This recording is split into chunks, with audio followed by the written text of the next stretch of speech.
together. I'm going to call the Monday, September 21st, 2020 Water Board meeting to order. Heather, can you please do the roll call? Sure. Chair Williams? Here. Allison Gould? Here. Kathy Peterson? Here. Scott Holwick? Here. Roger Lang? Here. Staff member Ken Hewson? Here. Nelson Tipton? Here. Wes Lowry? Here. Kevin Bowden? Here. David Bell? Here. Francie Jaffe? Here. Jason Elkins? Here. And Heather McIntyre is here. And no council member Martin yet. Well, before we get further into the agenda, I just want to welcome Scott Holwick to his first Water Board meeting. Welcome, Scott. I'm glad you could join us today and going forward. So thank you for your time. With that, I'm going to go on to item number 3, which is approval of the previous month's minutes. Are there any questions or comments on the August 17, 2020 Water Board minutes? Hearing none, I need a motion to approve, a motion and a second to approve the August Water Board meeting minutes. So moved. Okay, Roger, we have a motion. Is there a second? Second, Kathy Peterson. All right, we have a motion and a second. Any further discussion? Hearing none, all those in favor say aye. Aye. Opposed? Okay. Next item, go ahead. Just for the record, I abstained from voting since I wasn't at the last board meeting and have no idea what the minutes say or don't say relative to that. We appreciate that. Thank you, Scott. For the record, thanks. Sure. Next item 4 is the water status report. Is that Wes or Nelson who's going to handle that one? I'll give that information. The flow of the St. Vrain at Lions Gauge at 8 a.m. today was 18 CFS with a 124-year historic average of 55 CFS for this date. The call on the St. Vrain Creek is James Ditch, admin number 8756 with a priority date of June 2nd, 1868. The call on the main stem of the South Platte River is North Sterling Canal, admin number 26,302.23953 with a priority date of January 5th, 1922. Ralph Price Reservoir at Button Rock Reserve is currently spilling with 20 CFS being released, and Union Reservoir is at 25.1 feet or down approximately 2,000 acre feet. And that's all I have. Okay. Thank you, Wes. Are there any questions on the water status report? And please speak up. I don't have a screen where I can see everybody right now. So if anybody has any comments, please just speak up. Okay, with that, we'll go on to item 5, public invited to be heard in special presentations. Heather, you mentioned there was one person who did want to speak. Are they with us? Yes, they are. Okay. Lisa, I'm going to go ahead and ask you to unmute. Oh, looks like you are able to unmute. So if you would please state your name and address for the record, and then Chair Williams will give you 3 minutes to speak. Hi, this is Lisa Flynn, and I live at 9998 Weld County Road 1 here in Longmont. And I actually just had a couple of questions. One was we have a half a share to the bonus ditch, and we have a meeting coming up on the 29th. And so I was curious as to what the additional benefits and values to the minority shareholders were that were mentioned in the letter, and then what the water is going to be used for. And Heather did tell me that this was a comment period, so but I will be en route next Tuesday for the phone call. I'm not sure I will be in a good traffic area, so I thought I would try this avenue first. Lisa, thank you for your comment. I talked just briefly. I think Ken Houston would be the one to maybe answer those questions that you have. Ken, are you on? What would be the best way for Lisa to get in touch with you to get answers to those questions? Yes, Lisa, thank you. I'm Ken Houston, the Water Resources Manager for the City of Longmont. And we are indeed having a special stockholder meeting of the bonus ditch to talk about a potential change case the city will be filing, and want to talk to the shareholders. There's a lot of things that go around a change case in water court. And so just to be real brief, we're basically adding additional uses, mostly augmentation, to the decree. So it doesn't take away from the decree, it adds to the decree. And I'd love to be able to talk to you about it. If you could just give me a call at my office number, I can go over the entire case with you, and you can call me anytime. I have it forwarded to my cell phone, so you'll get me either way. And my office number is 303-651-8340. And I'd be happy to try to give you, and yeah, if you can't make that meeting, then it'd be really good for me to talk to you beforehand. Wonderful. Well, thank you so much. I appreciate it. And I will reach out offline then. Okay, Thank you. Lisa. Have a good day. You too. Thank you, Lisa. Ken, are there any special presentations today? I have none. Okay. Then we're on to item 6, which is agenda revisions and submission of documents. I do have one agenda revision. We're going to have Dave Hayes join us for the item on the Windy Gap firming project. He can answer any questions you might have about the actual allotment contract or the other contracts, as well as give you a little bit of a background on some of the legal aspects of that case or of that agreement. So he was not available until about 3:20, 3:30. And so with your indulgence, we'll postpone item 8A until about 3:30, when Dave will be able to be on the meeting. And then we can go ahead with cash in lieu, and if need be, some of the items from staff. Okay. So we will address 8B before item 8A based on Ken's comment. So just everybody be aware of that. The next item we have is development activity. I did not see any. Is that correct, Wes? That's correct. We have none this month. Okay. Well, with that, we move right into 8B, which is a cash in lieu review. Wes, are you going to handle that? I will. And since we have 20 minutes, I'm going to talk very slowly. No. Included in your quarterly review, we have some information, as you've seen before, the 3 basic criteria that you're using to set cash in lieu. I think it's on page 76 of your packet. The first one was the native basin water rights transactions. Still really just limited transactions that have occurred, those being Lake McIntosh and Oligarchy Ditch, and at an average cost of just a little over $15,000 an acre foot. Those are consistent with what you saw in the last quarterly review. The second one, number 2, the cost for new water supplies. Let's see, those numbers stayed the same. We looked at the Bureau's Reclamation Construction Cost Index, and as it turned out, was the same as the last quarter.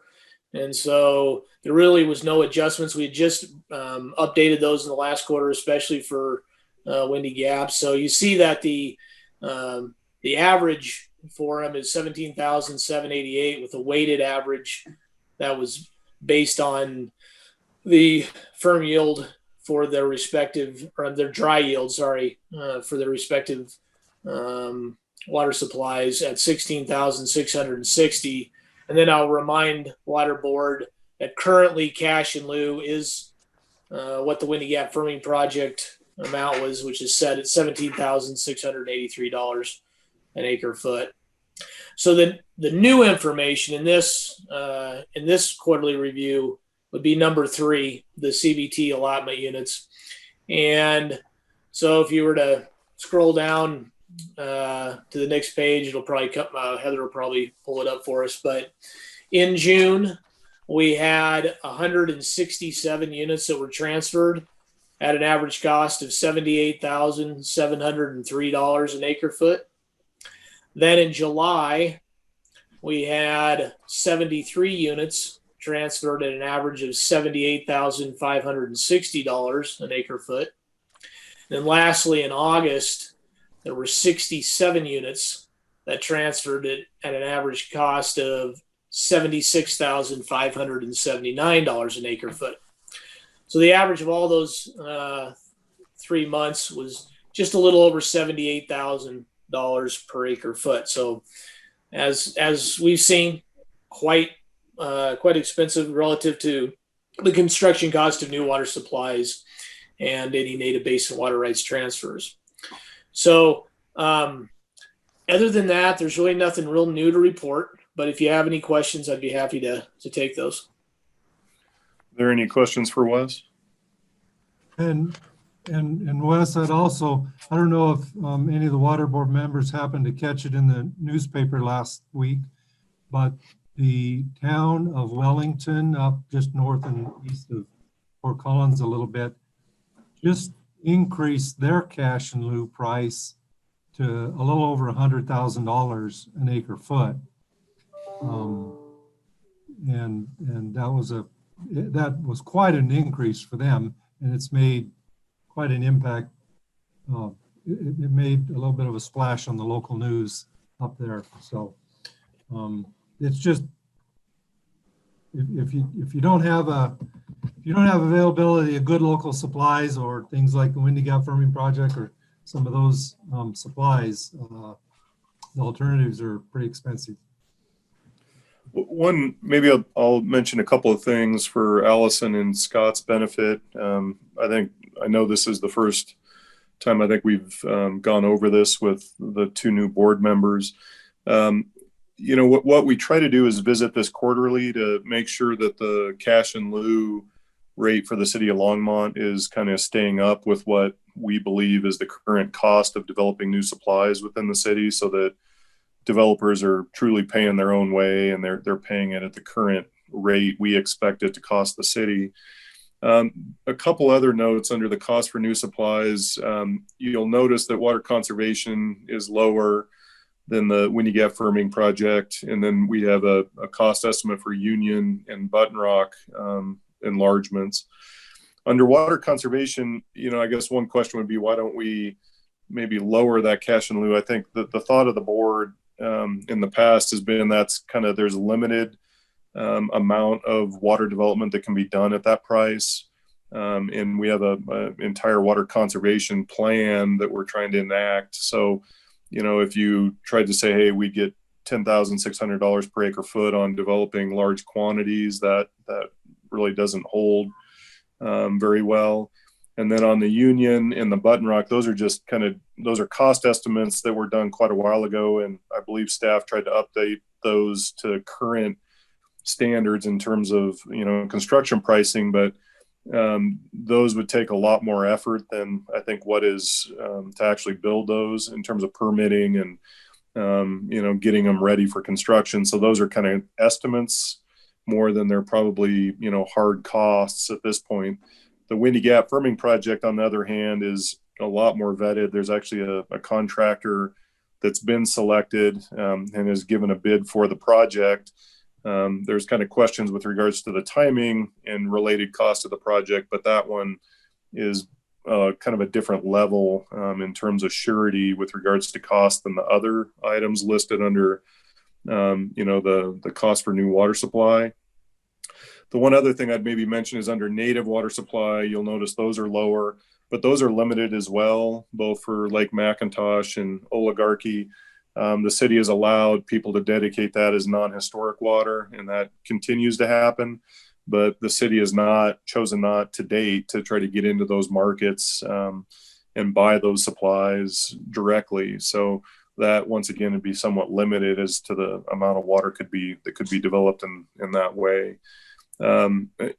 Ken or Wes, is there anything else you guys want to mention I guess on those items, I'm just thinking so Scott and Allison can maybe understand this a little bit better, how the process works, and maybe a little background behind the numbers. Yeah, I appreciate you doing that, Todd. And that's all really spot on. We really have been focusing on the Windy Gap firming project for all of the reasons that Todd outlined, and they're all good and valid. And then the other half of the equation of that is that money that we get for cash in lieu currently, as well as in the foreseeable future, will go to actually pay for the Windy Gap firming project itself. That's actually where all of our cash in lieu that will have accumulated at the time that we post our cash, our money for the Windy Gap firming, will go up to that project. And so the most fair, equitable thing to compare the cash in lieu of is the Windy Gap firming.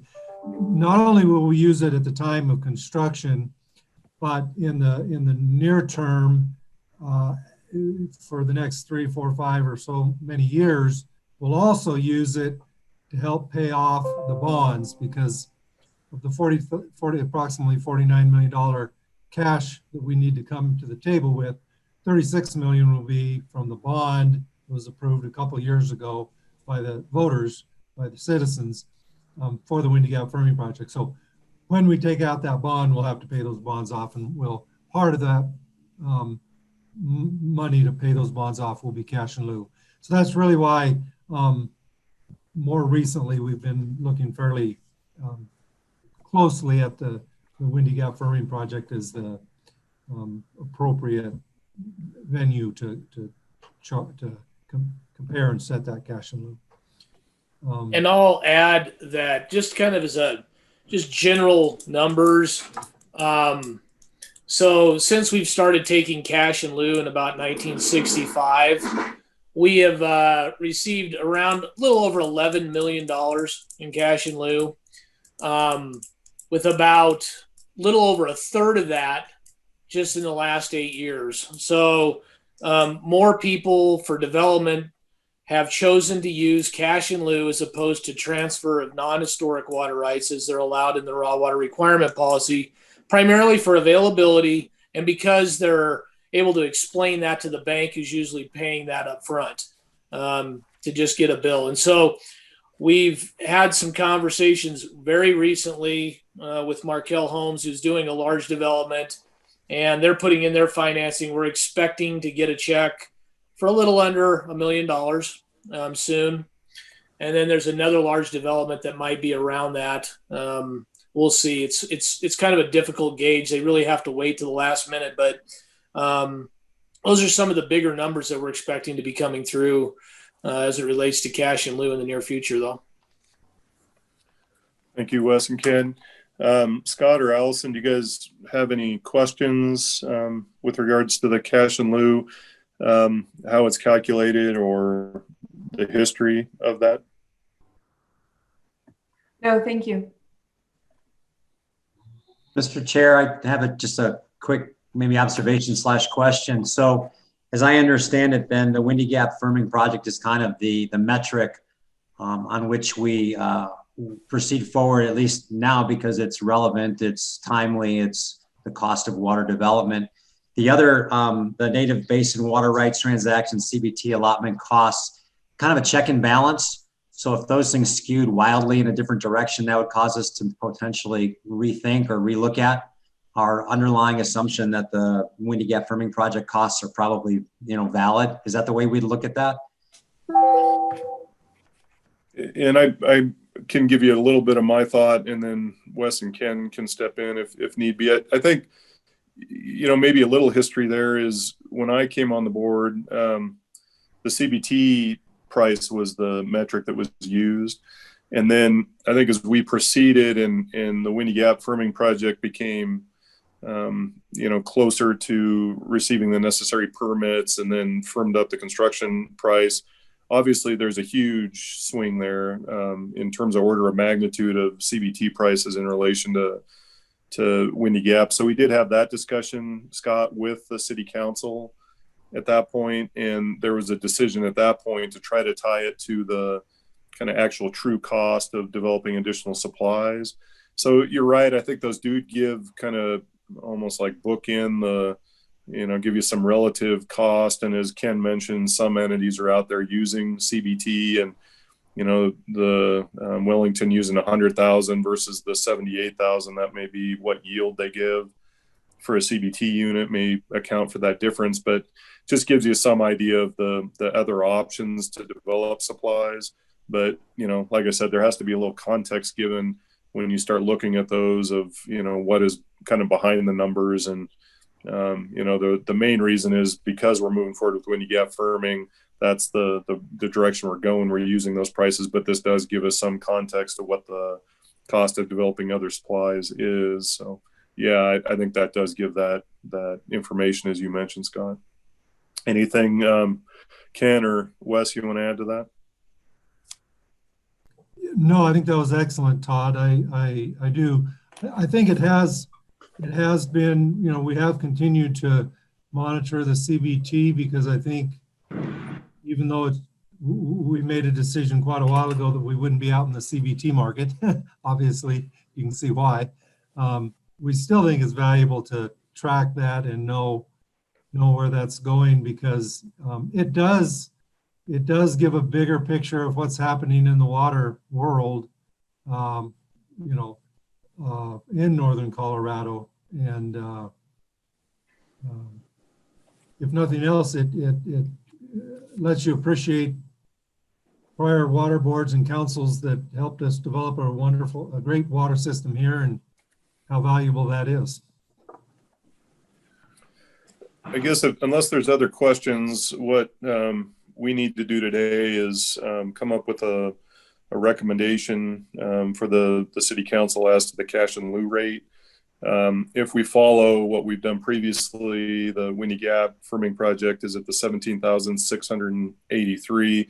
I guess that Ken and Wes, that's where we're currently at, right? So I guess the question would be, do we need a motion to, reaffirm that? Or if we decide to leave it the same, do we need a motion and a second on that? I don't need a formal motion if you don't want to change, just your recommendation as such. Okay.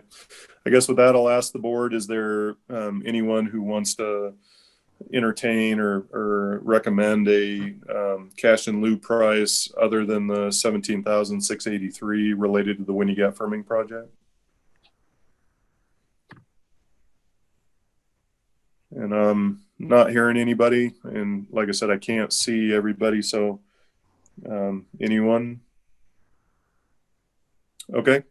Sounds like we're going to leave the cash and lieu price at the current rate of 17,683 until we revisit it again here in a few months. Ken, are you guys ready for the 8A discussion? Why don't we go on to 9A and we'll jump back to 8A when Dave gets on. That's fine. Okay, so item 9A is the Button Rock Preserve update. And Ken, are you leading that? Yeah, I am. Actually, I'm real happy to report a number of things up at Button Rock. Probably the most significant item we have is we've finished all of our interviews for both the senior watershed ranger and the watershed ranger positions, permanent positions up at Button Rock in August. We have made additional job offers to 2 candidates, and I believe they both passed all their tests, so I think I can give out their names right now. We've selected as the senior watershed ranger a gentleman by the name of Price Hadley. Price comes to us from Pitkin County. He was an open space ranger in Pitkin County, primarily dealing with some property they had on the stream up there. shoot, I forget the name of the stream now that goes through Aspen. But they have a lot of recreational use of the stream, and so did a lot of work with the kayak communities and fishing communities. He also did some work on some Pitkin County open space properties off the stream. So he's got some good forest stewardship abilities as well. So we're real excited to get Price on. He'll be starting Monday, the 5th of October. And then this will be the first year that we've actually been able to hire both a regular senior watershed ranger as well as a full-time assistant watershed ranger. We've converted, we had the watershed ranger and then we had 2 seasonals. We've converted one of those seasonals to a permanent position. And so now we'll have the senior watershed ranger, the assistant watershed ranger, as well as a seasonal next summer. But our current seasonal, Miles Churchill, was selected for the assistant watershed ranger position. And, you know, I can't give enough of a shout out to Miles. He essentially was there alone all summer through the entire COVID situation. Button Rock, everybody else kept closing stuff, which kept putting more and more and more pressure on Button Rock Preserve. At one time, we had the entire parking lot full, people parking 1.5 miles up the road at a school bus turnaround, parking on the county road, down below that, hiking in 1.5 miles just to get to the facility because it was one of the few facilities that was open. And Miles handled it wonderfully, and just, you can't, so I'd really like to give a shout out to him. So we're now fully staffed at Button Rock, and we'll be staffed this way for the wintertime period. Next spring, we'll hire our seasonal to bring us back up to 3. But real excited to get them. They'll both be living up in the area, so we'll have, you know, 24-hour people up there. They won't be on duty 24 hours, but they'll be there. So that'll work real good. Things are going very well at Button Rock. The outlet at Button Rock, as Wes was telling you a little earlier, is down to 21 CFS coming out of the outlet. That's as low as I can ever remember it being this time of year. It's just been dry enough this summer. Once the last tiny bits of the snowpack melted up in the high country, the creek was running about 40 to 50% of normal most of the summer, especially towards the end of the summer, about 40%, and now it's even lower than that.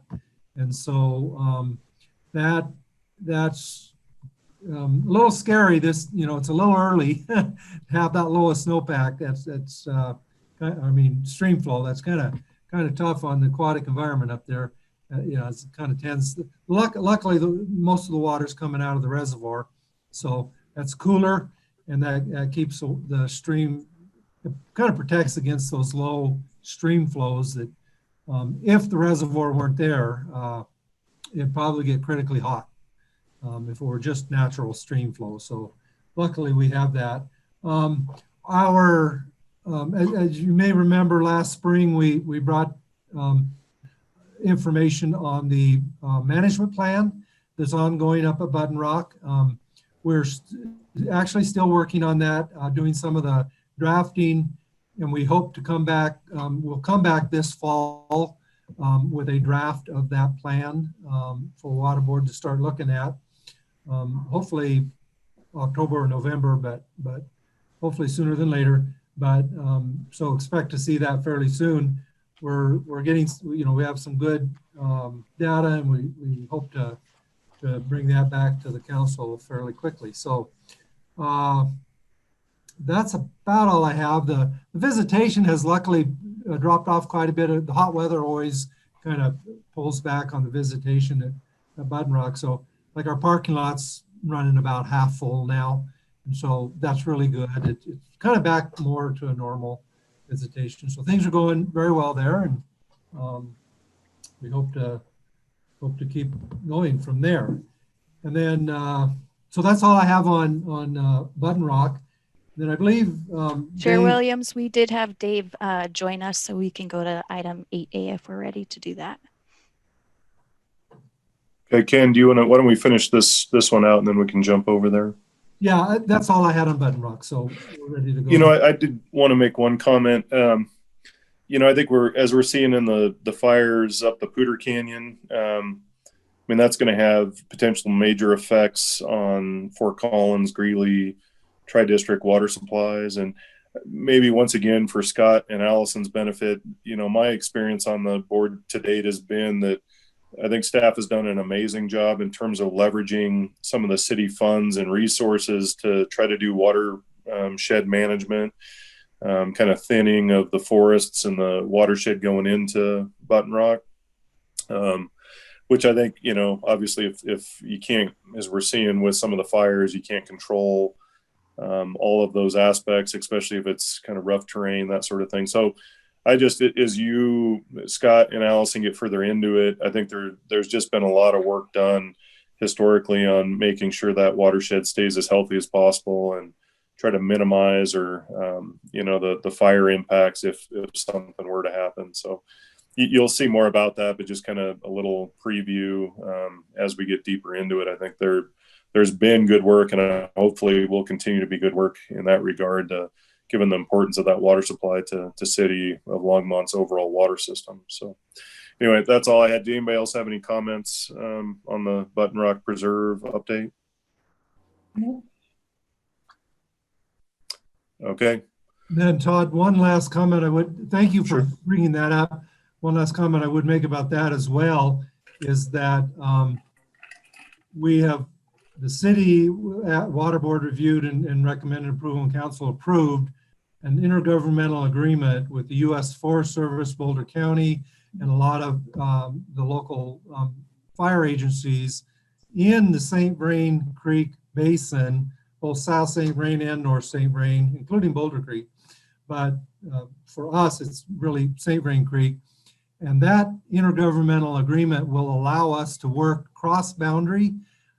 For the first time since I've ever been here, really fires respect no property boundaries. So it's actually kind of an exciting new area for us to be able to go into to maybe look at a more watershed scale fire prevention aspect. So thank you for that. Yeah. Thanks, Ken. All right, so now we'll move back up to 8A, which is the Windy Gap Firming Project Final Allotment Contract Recommendation. I mentioned to Ken earlier and Heather that I think most of you know I'm on the Northern Colorado Water Conservancy District Board of Directors and also the Municipal Sub-District Board of Directors. And based on that, you know, there's obviously going to be that side of it in terms of this allotment contract. It's going to have to go in front of the enterprise fund, which I'm on the board of directors for. So based on that, I'm going to abstain from the discussion of 8A, and I'm going to turn it over. I'm actually going to turn off my video and audio. And I'm going to let Kathy take over the meeting at 8A, and then I'll come back once you guys are done with that discussion. Go ahead, Kathy. Okay, Kathy Peterson, I'm the vice chair here, and this 8A is the Windy Gap Firming Project Final Allotment Contract Recommendation.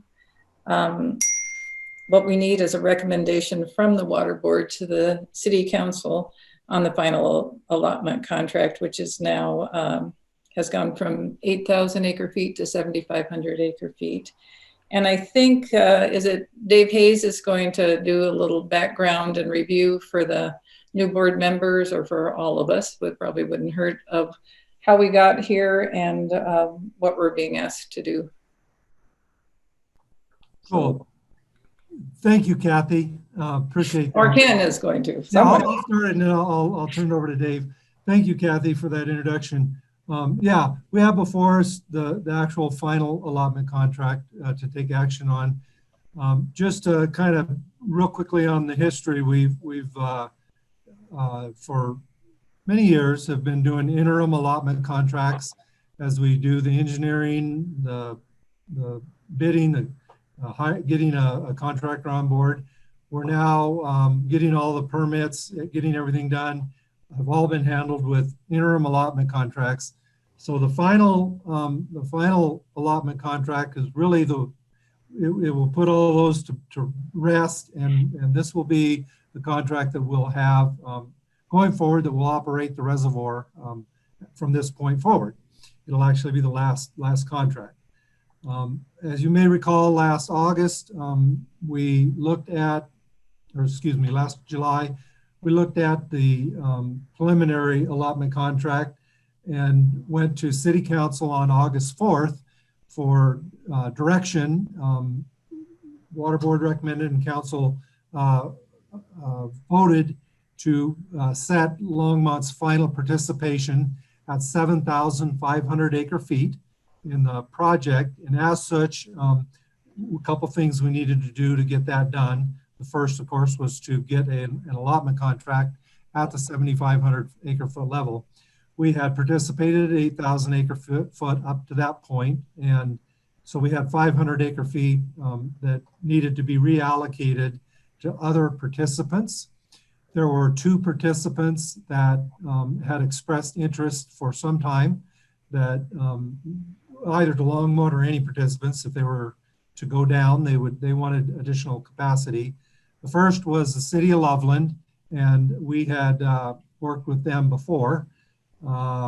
So the City of Loveland had a goal of 10,000 acre feet, and they're about 400 acre feet short of that, 413 acre feet short of that. And so of the 500 acre feet, the City of Loveland will take 413 acre feet. The other entity, a much smaller entity, is the City of Fort Lupton. And so the remaining 87 acre feet, they were very happy to be able to have an opportunity to participate. They actually had balanced their Windy Gap firming project with the Windy Gap water, parent water that they owned, but they got additional Windy Gap parent project water, I believe, from Platte River Power. And so they needed a little more firming project to go with that. So they have actually already taken it to their city council and gotten direction from their city council to go ahead and proceed with 87. So we'll be good for that. So really what I have before you today, obviously the most important part is the final Windy Gap allotment contract. That's the bulk of the package, 45 some pages. But in addition to asking for a recommendation on the firming project allotment contract, I also have attached an escrow agreement. The firming project allows us to either pay cash or to participate in a pooled bond.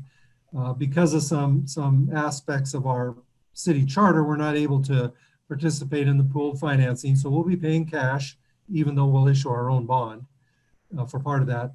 So we have an escrow agreement attached. That escrow agreement is basically how we move our money up to Northern Water. They'll set it up in a separate escrow just under our name, and they'll pull money out of that as needed to construct the project. It helps make sure that that's a formal agreement to move that. That's a lot of money to move around. So that does that.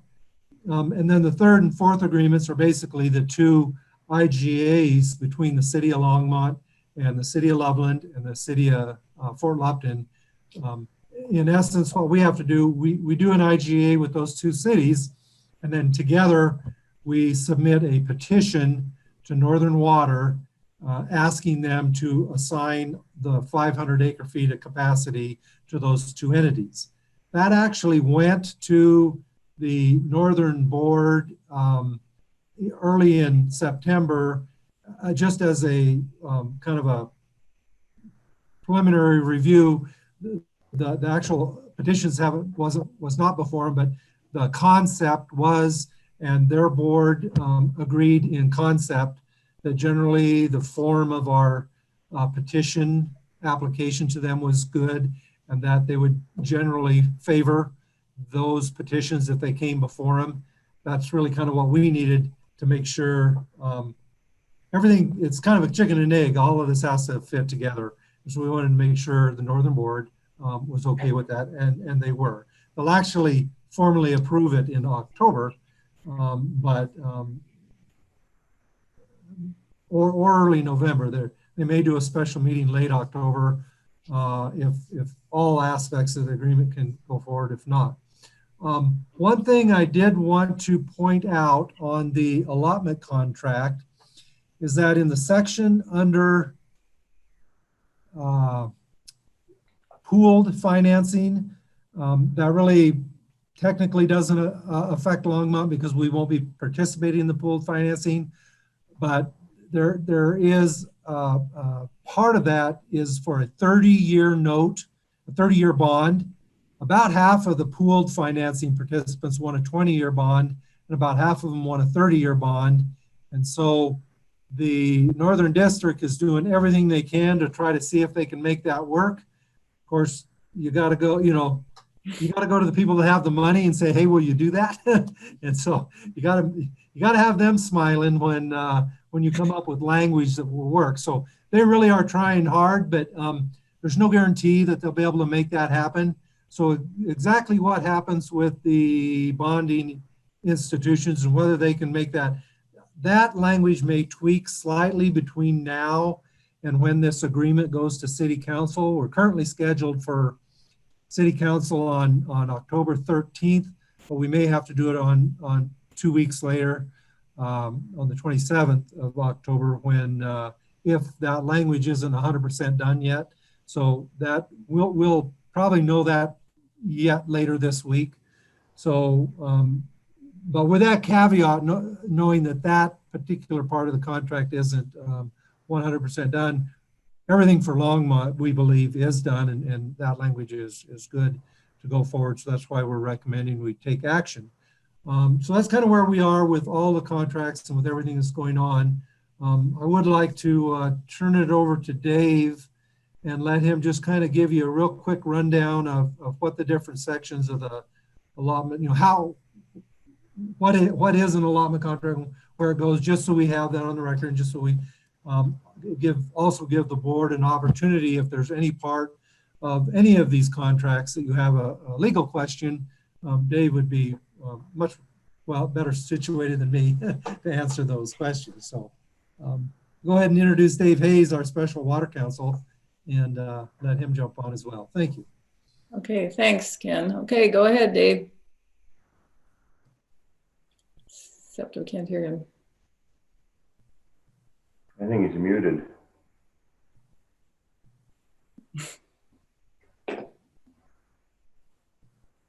Heather, can you see Dave? Yeah, he's muted, I think. Yeah, he's muted. He is muted. Hold on one second. Okay, I think, can you hear me now? Got it. Yep. Yeah, we got it. Okay, technical malfunction. Well, it's a pleasure to appear before you this afternoon. I was telling Ken I've been special counsel along with Ray Petros to Longmont, me personally, for about 20 years now, and this is actually the first time I've been in attendance at a water board meeting. I've been to a number of city council meetings and worked with staff countless times, but never a water board meeting for some reason. So it's a pleasure to meet you, albeit wish it was in person. The allotment contract, at its girth of 45 or so pages, is a creature that's taken a long time to get to this form. Started negotiations with the sub-district and all the participating entities back before Thanksgiving, I think it was, and had a number of meetings in person up in Berthoud that were long, full day sessions. And then eventually moved online. And worked through a lot of issues over the course of almost the last year. So you can rest assured this document's been very heavily vetted by a lot of different attorneys, not only of water interests, but municipal interests and financial interests also. So it is safe to say it's hopefully in pretty good shape at this point. Despite being a hefty document, what it really kind of boils down to in a lot of ways is on page 7, paragraph 2. That's the guts of it. And what it does is it is an allotment, a right essentially granted by the municipal subdistrict, the Windy Gap Firming Project enterprise, granting Longmont 7,500 acre feet essentially of capacity, or roughly 8.33% of the project, whatever its ultimate capacity will be in the Chimney Hollow Reservoir. One way to kind of think of this is from an analogy standpoint is akin to shares of stock in a mutual ditch company. The subdistrict will be the owner essentially of Chimney Hollow Reservoir as far as title itself goes, but the participants themselves have funded it much like shareholders in a ditch company. And instead of shares of stock, because the subdistrict is a creature of statute, a quasi-governmental entity, the rights to the use of the water rights, and in this case, really the water works, are granted to the individual participants in the form of perpetual contracts. So that's what paragraph 2 really does there. It allots perpetually Longmont the right to 7,500 units in the project, subject obviously to the terms and conditions of the contract. So while you could boil it down to that one paragraph as to the important part, there's obviously a lot more to it. And I'll kind of just give you a quick overview of the sort of the highlights of the contract. The recitals sort of outline a little bit of the background about the firming project, and recital D actually sort of gives you the roadmap of what the 4 main parts of the contract do. Part 1 being definitions. There's quite a few of them. Most of them are fairly straightforward and explanatory or self-explanatory. A couple of note would be 1.8, the costs and expenses definitions. There's a breakdown of various expense categories that'll be associated with the project. Capital funding, first to initially construct the reservoir. If there's cost overruns, completion costs and expenses, and then what would typically be considered kind of O&M, which they're calling operating C&E. And then also there's a provision for future extraordinary, say if there was a dam failure issue, cost to repair it, that kind of thing.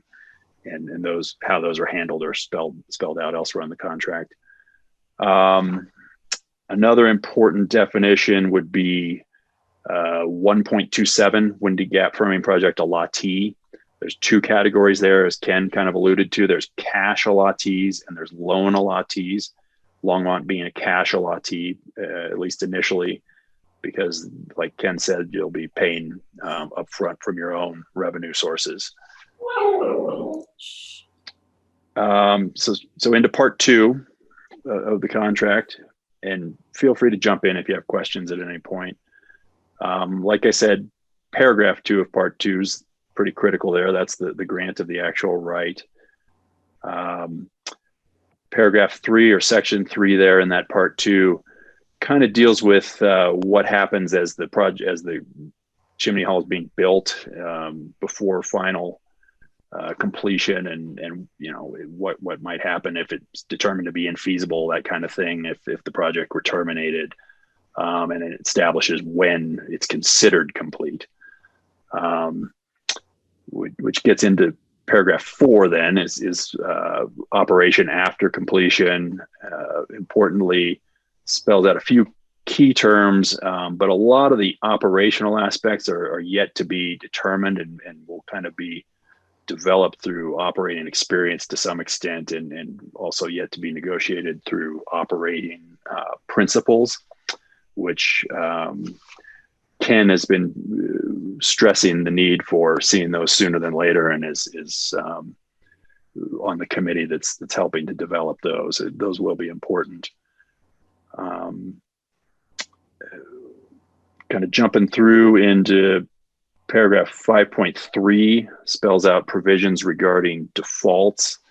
That took a lot of time and negotiation among the parties, how the process works if an entity doesn't pay their assessments and operating expenses on an annual basis. What's the cure period that's developed? What's the penalty if you ultimately don't cure? And what happens if a party forfeits its some or all of its interest? Who gets to take up that forfeited interest? So the 5.3 is definitional primarily for that, and then 5.4 it kind of gets into how that process works, and I'll get to that here in a little bit.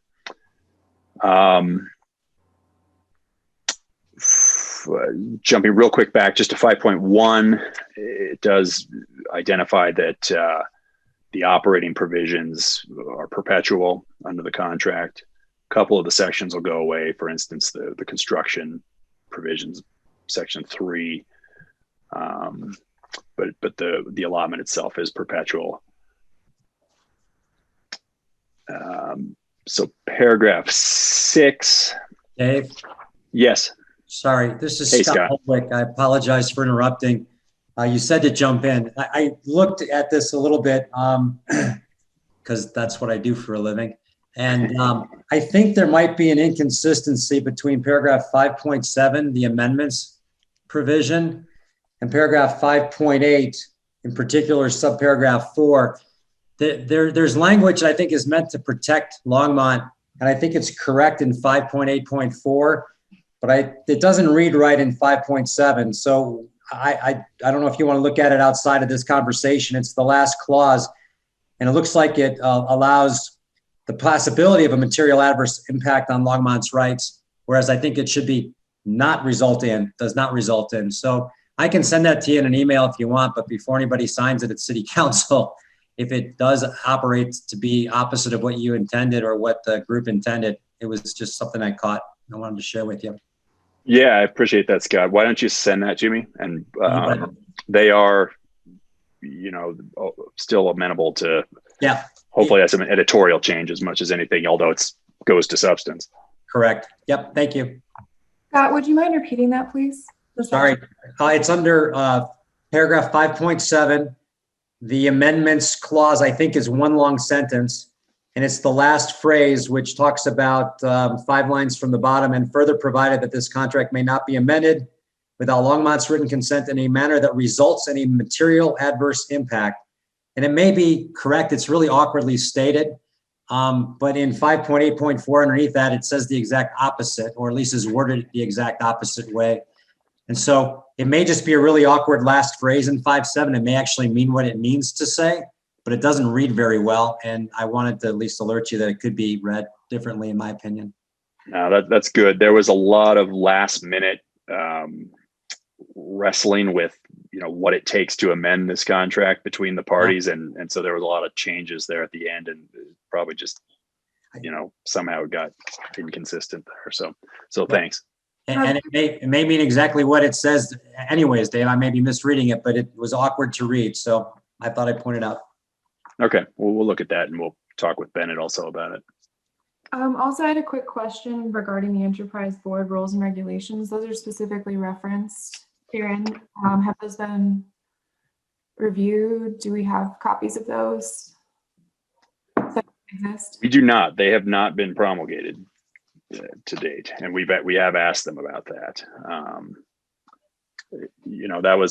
That's the operating rules. The enterprise board rules have been a bit of a concern that we've raised issues about in the past, as to you know, whether that could impair the right we think we're getting. And they've tried to address that through some of the language that Scott was just alluding to about, you know, nothing can result in a material adverse impact to the rights under this contract. And that's sort of strewn throughout here in a number of places. But, you know, obviously without seeing those, there's probably a minor degree of risk there. Okay. And similarly with Exhibit B, it looks like that is a TBD.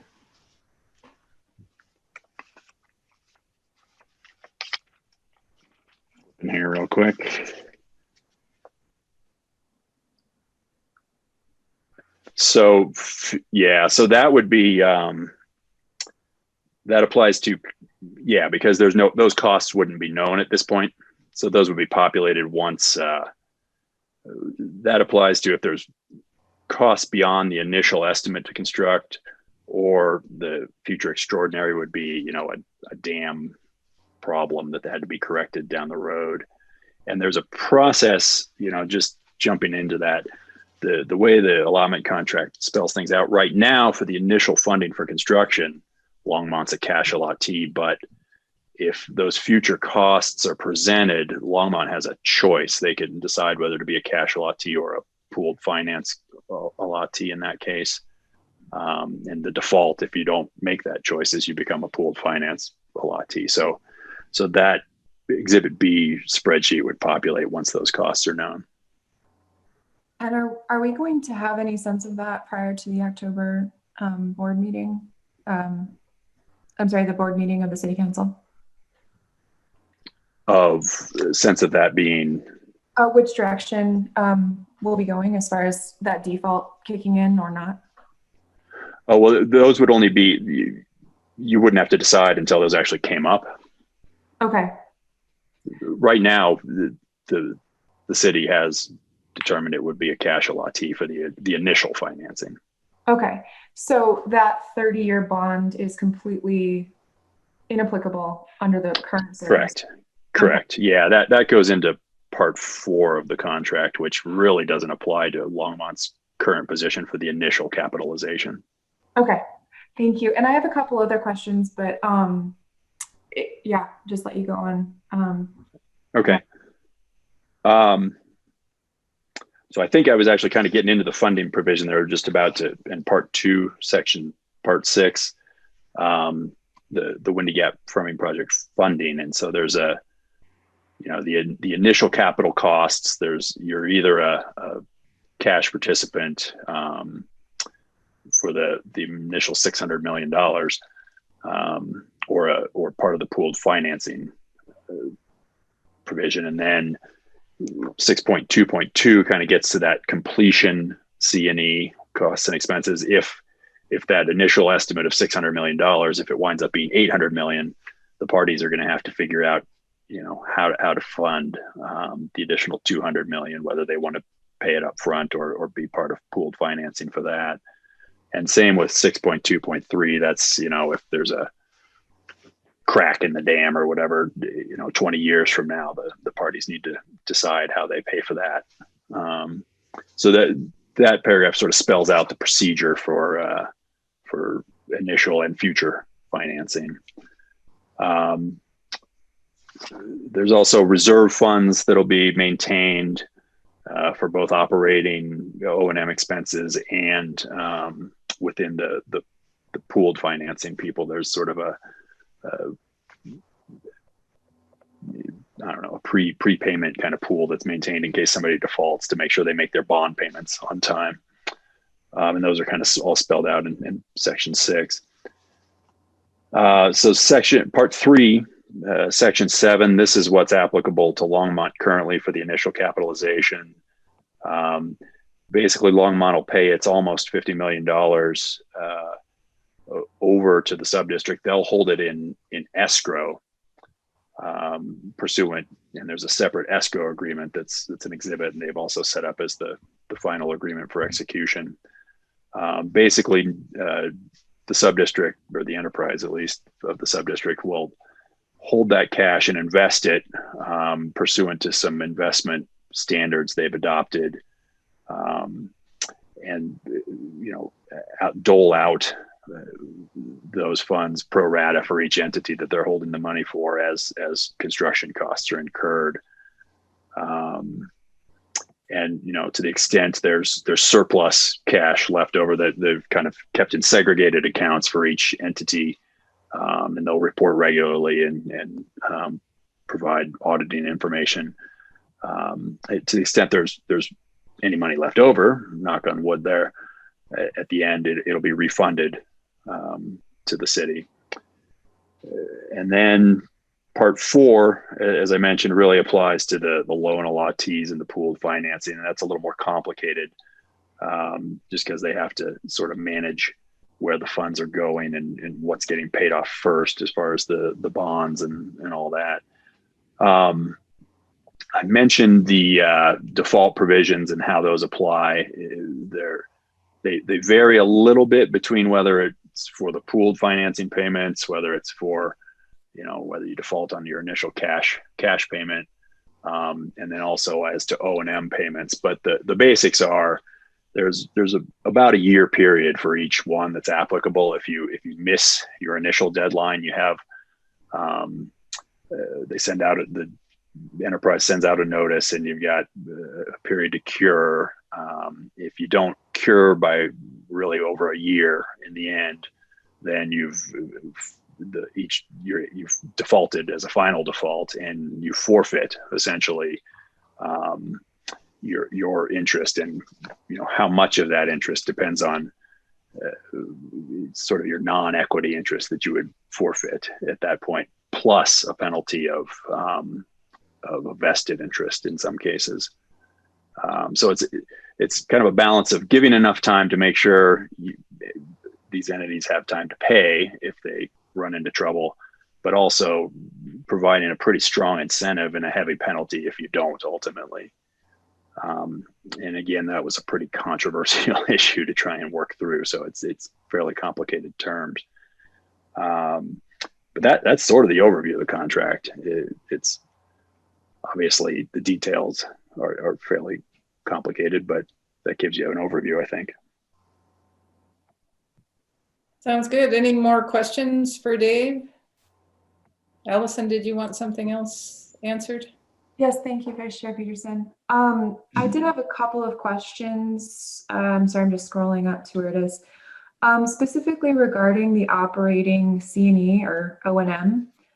What page are you on? Oh, it is page 3 of the agreement, page 12 of our packet. It's paragraph 1.8.2. So definitions, yeah. Yep. Okay. The last line, operating C&E specifically includes any and all costs and expenses that are not capital C&E that may accrue after execution of this contract. That seemed fairly open-ended to me, as did number 3, to meet regulatory requirements associated with the WGFP. That's the third item in that list. And specifically, I was wondering, given that the federal case is still outstanding, please correct me if I'm wrong, would that include additional litigation that Longmont might be on the hook for as far as funding to get that permit in place? Well, so the intent, I think, of the sub-district is that any funding won't occur until the federal litigation's finished.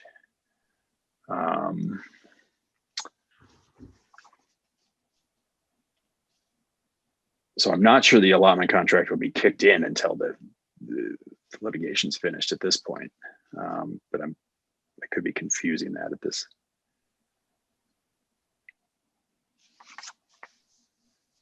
Ken, do you recall, were they going to handle through further interim agreements until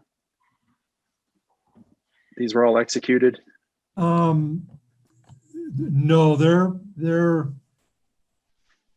so they've made a decision. I think if I describe how the pooled financing folks are going to get their money, it might help. the pooled financing participants have two pots of money they're going to go for. The first is the Colorado Water Conservation Board has approved a loan in the sum of $90 million, which we call a subordinate loan because it will be subordinate to the issuance of the bonds for the pool. And so the remainder of the money, which is the bulk of the money, $300 or $400 million, that the pooled financing folks will take, they'll issue a bond, and then following up, the original plan was that would be followed up with the subordinate loan from CWCB to kind of finish out the construction.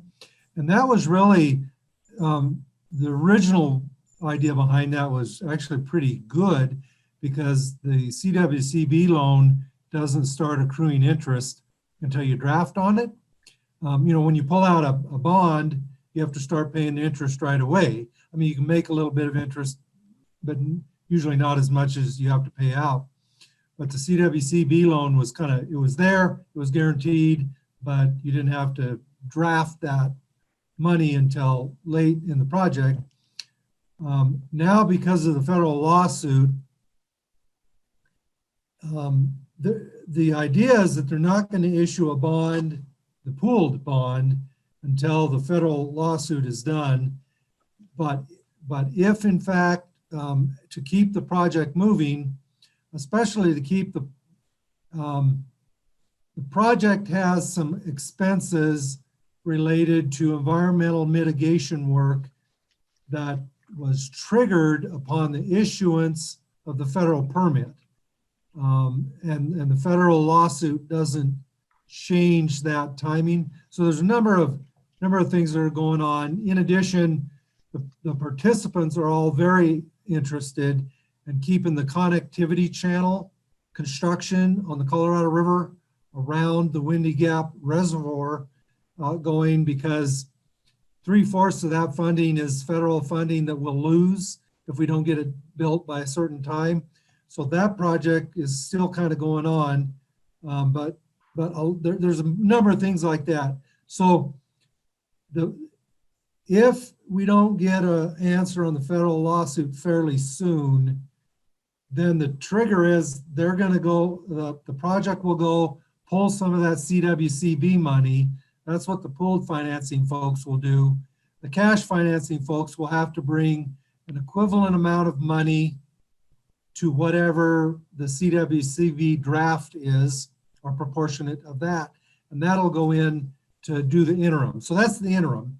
If the federal case comes back, and basically the federal case isn't going to mandate that we do any additional work or any additional things, other than it can say the permit's not valid until you study this, or you do this, or you do something else. And so, yeah, at that point, we would have to go back in and do that, and that would require possibly even an amendment to the allotment contract, because that, depending on what the federal court says, we're pretty confident there, you know, we tried to cross every T and dot every I, you know, we're pretty confident, but you never know what a federal court will say. So there is money in the project. So the construction bid had one price if we got a ruling last spring. It had another price if we got a ruling in time to start construction this fall. That was about $4 or $5 million more. And now that we've missed this fall, we're currently talking to the contractor about what the price will be if we get a ruling and we start next spring. We think that's probably on the order of a similar $4, $5, $6 million increase. The $600 million price that we're going forward has enough money in there to cover that part of a cost increase. because the fall number, had we started work in fall, the bid would have been about 500 and, well, all the dollars would have been about 580 or $90 million. So still a little bit of money for a delay on the federal case until next spring. But if it goes much more, I mean, we're getting pretty tight on the ability to hold the contractor's feet to his bid, as well as you know, what you can only carry that so long. So yeah, there is a little bit of a risk there based on when that federal case comes down. We believe right now we're covered with both the estimate, what this contract is bringing forward, plus what it will cost us additionally with the contractor for a start of construction next spring. But beyond that, if we don't get a ruling sometime, yeah, it's going to be tough. And Allison, I think, you know, part of your question was, where would the litigation costs fall as far as these C&Es? And I think it would fall under the operating, most likely, the way these are defined. Okay. Follow-up question to that, and what you just explained, Ken, thank you so much. If the court did come back and indicate that there was a significant amount of work, say it's doable, but takes doing, would that potentially trigger winding up under 3.4.1, which is on page 7? Specifically under the infeasibility, impracticability, and inability to fund. Specifically, what I'm concerned about there is it looks like basically what happens under those circumstances is the enterprise sells to the sub-district, and then all the assets are divided up pro rata. And if Longmont's a cash buyer, paying up front would mean we'd have more sunk costs than other parties potentially. And I don't know if I'm understanding this incorrectly, but that seems like a potential concern that might be lingering there if things go sideways with the federal lawsuit. I mean, I think that's a potential scenario where it could be wound up if the litigation looked like it would not be a positive outcome. As far as the ensuring Longmont got back what it had put in proportionately, I have to find where it is, but I know that was an issue addressed in here that when refunding money that the cash participants got back, you know, the cash participants' money wasn't going to pay the pooled participants' way. And I'd have to dig out exactly where that concept is in here, but I know that was an issue that was raised and addressed. Okay, and I think it was below, I guess the sentence that got me a little confused was in 3.4.3, any remaining funds shall then be distributed to the WGFP allottees based on their respective participation percentages. So in that case, Broomfield would get a pretty large chunk, even though maybe Longmont paid cash up front.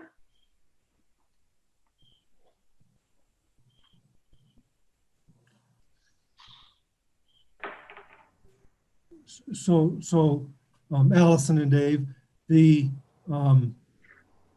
allocation of those funds, Longmont's funds will be kept in the escrow. That's partly the escrow agreement. Longmont's funds will be kept in escrow, and then as funds are needed for the project, the pooled financing participants' funds will come forward. Our funds will come forward out of escrow. So everything that's still in escrow will come back to us.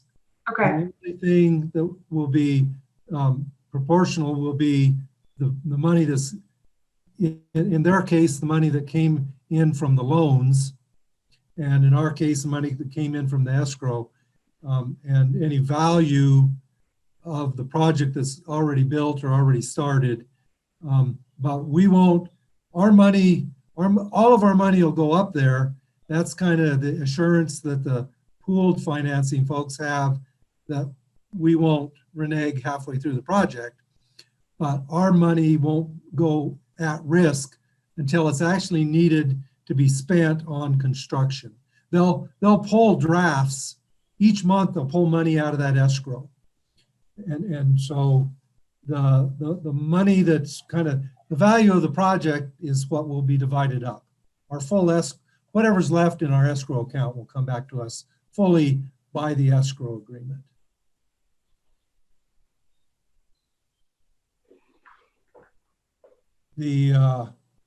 There's some value there right now in property.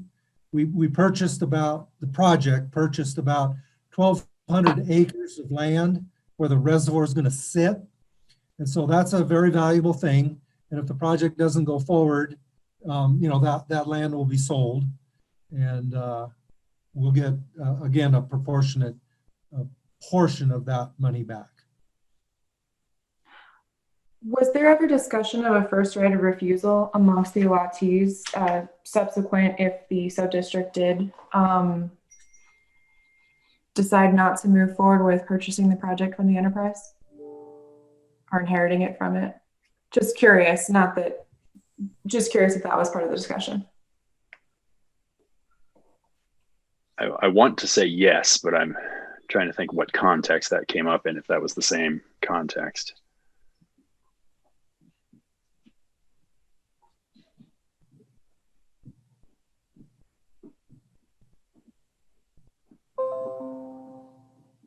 Yeah, I can't recall at the moment. Well, I'm sure this was all negotiated for many years. So thanks for helping me understand. I just have one more question, if I may. Go ahead. That is specific to 3.3.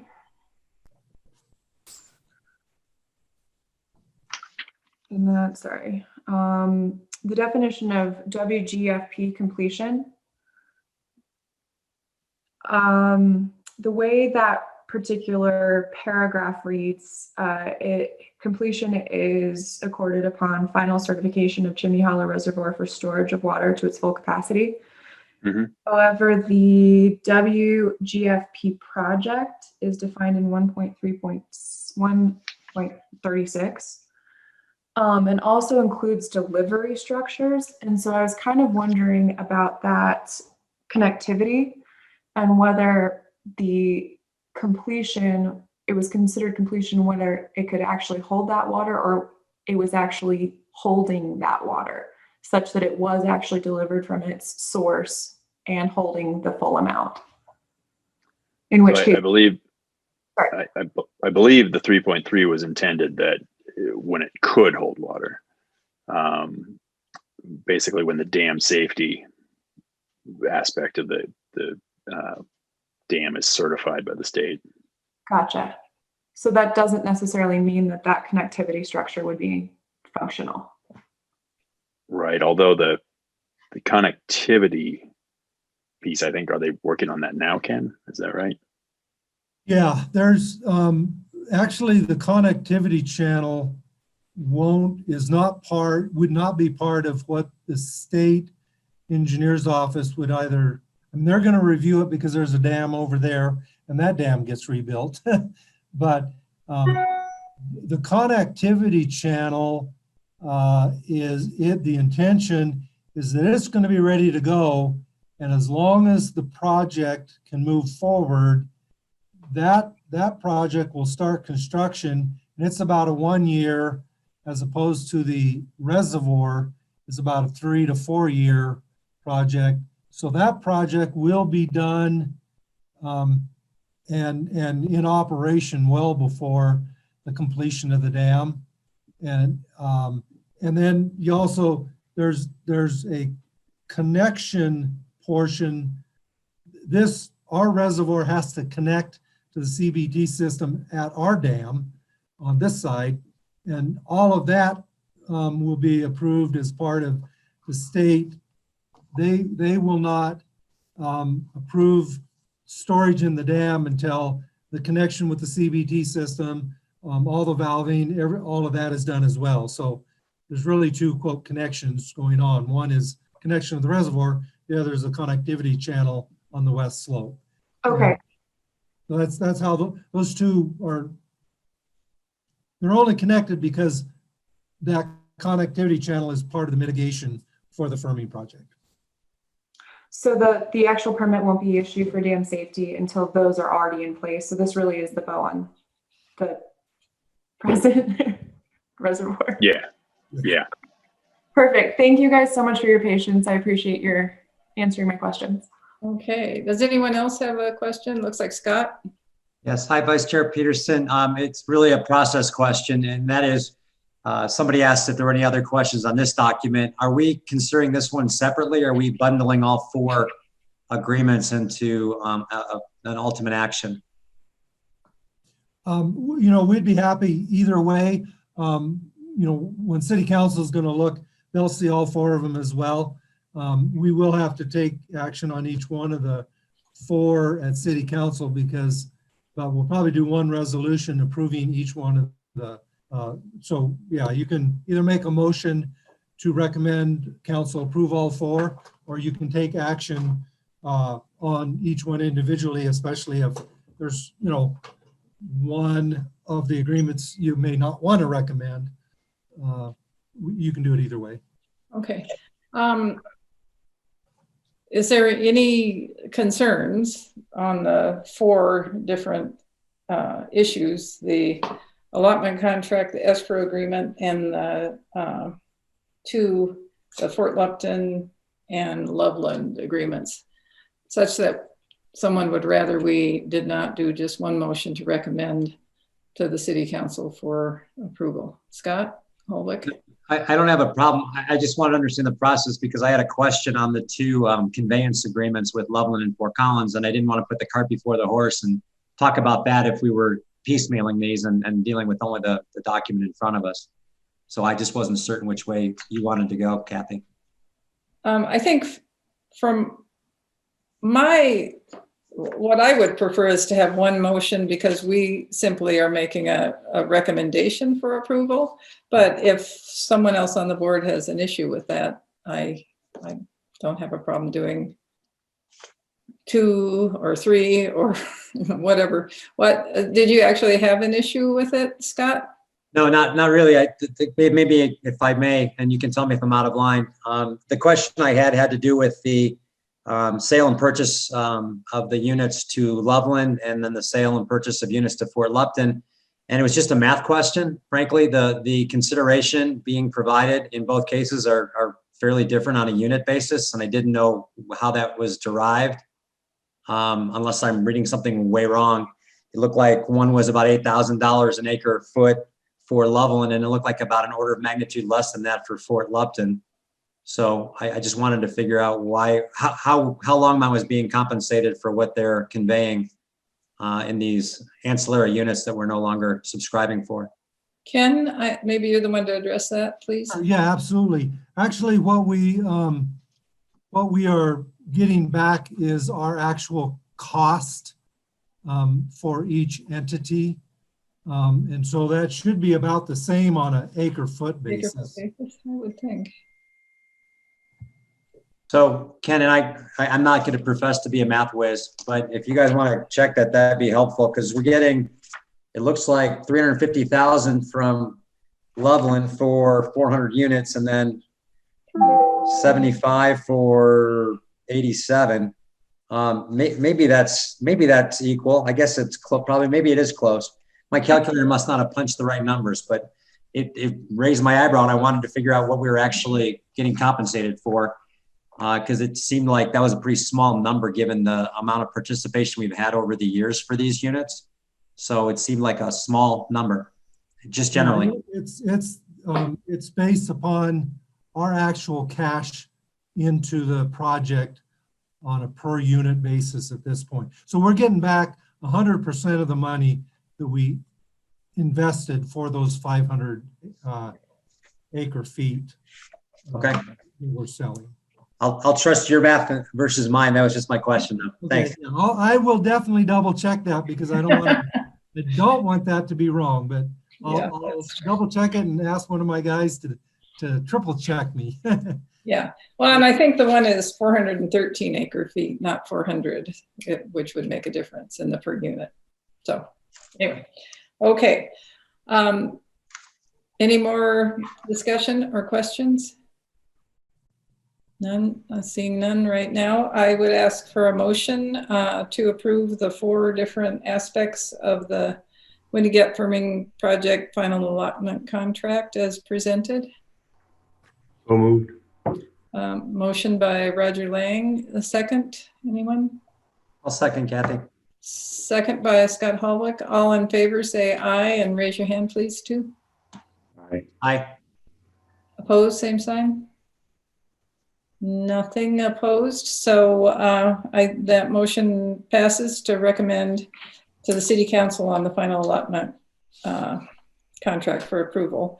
And I will turn it back over to Chair Todd Williams, if he's somewhere in the building or in some building, to come back on as the chair. All right, thanks, Kathy. All right, so now we're on to item 9B, which is a water resource engineering projects update. Jason, are you going to give that? Yeah, sure am. Hi, everybody. I wanted to give you a quick update on a few of our projects. The South St. Vrain pipeline, we are currently going through the rehab project. We have installed 3 permanent access vaults and 1 permanent access hatch. We will then be installing some temporary access points, and then from there we will start cleaning, jetting, and vacuuming the pipeline. Some of the good news is when we were installing those vaults, we actually didn't see a whole lot of debris in there. So we're hopeful that most of the debris is towards the inlet where the water was coming in during the flood, and that maybe it just blocked off kind of at the beginning and the majority of the pipe might not be so bad. So we should begin jetting and vacuuming here in the next week or so. And after that, we'll then start to look at lining the pipe, but that'll be further down the road. But we're still on budget and still on schedule to have the South Vrain pipeline up and running by spring of next year. The other project I wanted everyone to be aware of was the North St. Vrain pipeline. The O&M guys went out and they walked the line, and they found a handful of significant leaks. We're gonna have to shut the line down, coordinate with LPC to shut down the hydro plant, and basically do our annual maintenance, patch, make some repairs, and before we can turn the line back on. We'll probably be scheduling the north line shutdown. I'll get with Ken and Wes, but probably in the next month or so. And then lastly, for the South St. Vrain pipeline, kind of another project that ties into that is a pump station that we're looking to install within the town of Lyons. We currently have an RFP out for the design, and we'll be selecting an engineering firm the next month and starting design on that and actually moving forward with it. We do have the town of Lyons support. The mayor, trustees understand why we're wanting to install this pump station, and they fully support it, and they're even going to help us acquire some of the land to do it. Any questions? Any questions for Jason? Thank you for your update. Oh, I did have one other thing. Oh, go ahead, Jason. Button Rock Dam, the outlet works. I think we talked about this last time, had sprung a leak. But in case I didn't mention this or you don't recall, is there was a small leak coming out of the cylinder that operates the main gate. As we kind of described it, it looks like a garden hose is on. It's actually sealed itself, but you know, for a couple months there, it just was uncontrollably letting water out. Not a big deal. We were able to divert it, but we're going to have to work with Deere and Alt and their contractor to go up there. We're going to have to shut down the outlet at Button Rock, pull that cylinder, pull the gate, and make the repairs so that we can have controlled regulation of the reservoir. There's really no dam safety issue here, but anytime you tell somebody the outlet controls are leaking, like, it tends to raise some eyebrows. So, but it is under control, and we will have that hopefully repaired within the next month or so. Okay, great. Thank you. Any questions for Jason on his report? Okay, I don't see any. Thank you for the report, Jason. All right, next item, 10A is a review of major project listings and items tentatively scheduled for future board meetings. Ken or Wes, any staff, anything you want to bring up there? I have nothing, no. Ken, any? Oh, okay, sorry, you're freezing up on my screen there for a sec. Okay. All right. So we are on to, I'm sorry, trying to find the right page here. We're on to item 11, which is informational items and water board correspondence. Do you have anything on informational items, Ken? I don't. The only thing I was going to say is that there's still a lot of activity going on the Colorado River and Lake Powell, and things that's going on there. Most recently, there was there's a project that the Bureau of Reclamation is looking on Lake Powell for a pipeline out of Lake Powell to southern Utah, and you've probably seen a little bit of news lately on that project. Be interesting to watch that project, and as it progresses, it might probably going to end up in a federal case similar to our Windy Gap firming project. So be interesting to watch that project. If we get additional information, I'll probably send you a couple of things by email just for informational purposes. It'll be interesting to watch that. Some real big national politics on that. So it'll be interesting to watch that move forward. Okay.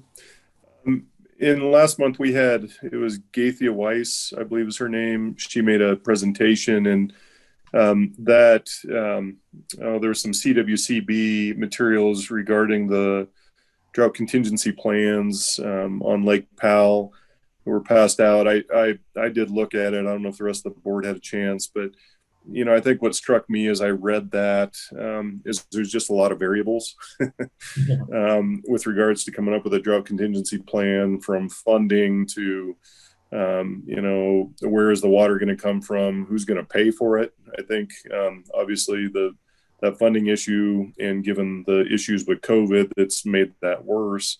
Those are questions. And then how do you balance the supply? There's legal questions, environmental questions, but I appreciate her bringing it up. I think, in the context of the Windy Gap firming project, I know there's uncertainty, but, really I think that uncertainty in my mind kind of plays to, you don't know exactly how it's going to play out, but having water in storage and having some capability to store water in the future is going to be, in my mind, more important based on that, some of the uncertainty that is brought up in those drought contingency materials. So anyway, I just wanted to mention I did look at that and appreciated her bringing it up. So I don't know if there's any other questions or comment material.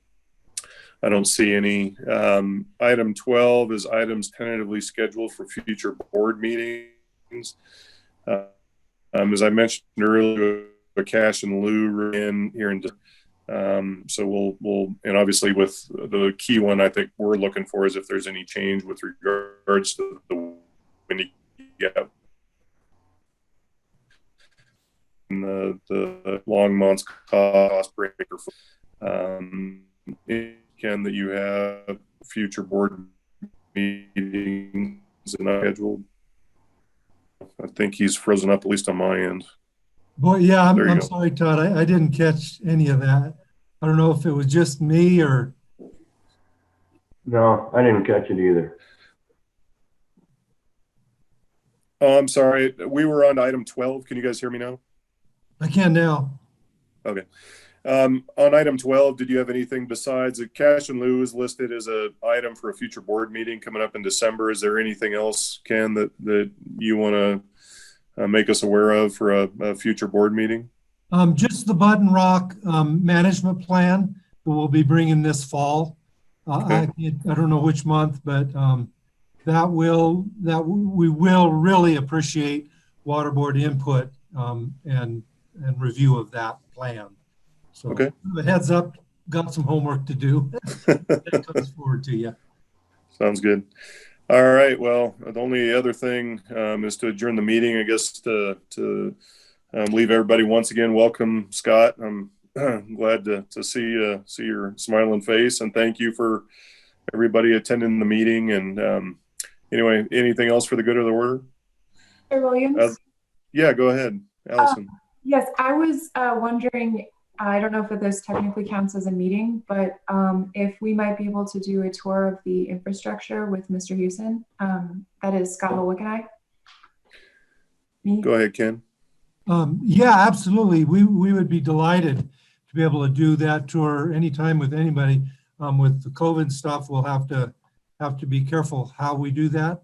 But that's certainly something, if we did it just, a few of us at a time, could even do this fall, I think, depending on how comfortable people would be with that.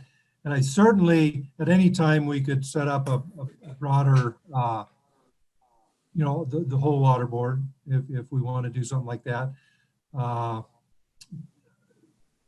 We could also set one up next spring, if that's not too late. So just give us a feeling for when you would like to do that, and we can make it a little bit bigger event if it's next spring, but we certainly can take any individual water board member out this fall, I think. Allison, what's your thoughts? Would you like to do something this fall, or are you okay waiting until the spring? I'm fine either way. I do think it would be helpful at some point just to get a better understanding on the ground to actually get a site visit. But given all the surrounding circumstances, I'm more than understanding if we want to hold off. Okay. Well, Ken, I guess maybe look at the city policy with regards to doing that sort of tour, and then maybe if you could get back the email to the board on what works, and maybe at a minimum, what you could do is try to line something up with Allison and Scott to get them more familiar with the system, and then if it allows, based on city policy, you could email the rest of the board, and any of us can attend. Maybe we could add on to it. And then, hopefully if things lighten up in the spring, we could do something a little bit more formal at that point. But I hear, Allison, it'd probably be good to, if you actually see it on the ground. It really helped me when I first got on the board. So I think that's a great idea. Yeah, good. Thank you for that idea. We'll look into it. Okay, great. Well, I don't have anything else on the agenda, and unless anybody else does, I think we'll go ahead and adjourn the meeting. Thank you, everyone. Bye. Thank you. Bye, everybody. Bye. Thanks, everyone.